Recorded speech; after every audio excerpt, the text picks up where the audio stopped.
প্রায় ৩ একর জায়গা জুড়ে নির্মিত লকমা জমিদার বাড়ির অবস্থান বাংলাদেশের উত্তর প্রান্তে ভারতের সীমান্ত ঘেঁষে। ধারণা করা হয় প্রায় ৫০০ বছর পূর্বে তৎকালীন জমিদার হাদি মামুন চৌধুরী জমিদার বাড়িটি প্রতিষ্ঠা করেছিলেন। জমিদার বাড়িটি ৩ তল বিশিষ্ট হলেও এর নিচের তলা কালের বিবর্তনে মাটির নিচে চাপা পড়ে আছে। ২৫ থেকে ৩০টি কক্ষ বিশিষ্ট এই প্রাসাদটিতে ছিল হাতিশাল, ঘোড়াশাল ছাড়াও কাছারি ঘর।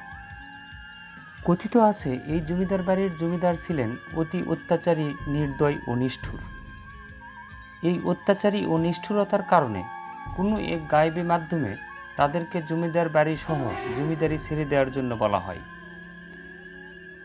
তারা ভীত সন্ত্রস্ত হয়ে জমিদারি ছেড়ে অন্যত্র চলে যান। এরপর থেকেই এখানকার জমিদারি প্রথা বিলুপ্ত হয়।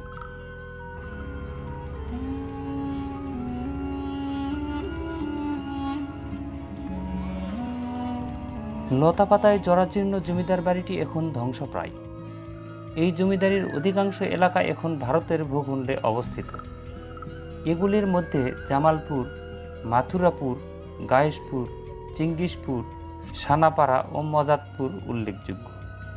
শুধু লকমা জমিদার বাড়ির ধ্বংসাবশেষ বাংলাদেশের পাঁচবিবি উপজেলার কোরিয়া নামক গ্রামে কালের সাক্ষী হয়ে মাথা উঁচু করে দাঁড়িয়ে রয়েছে। ভিডিওটি ভালো লাগলে আমাদের অন্যান্য ভিডিওগুলি দেখতে থাকুন।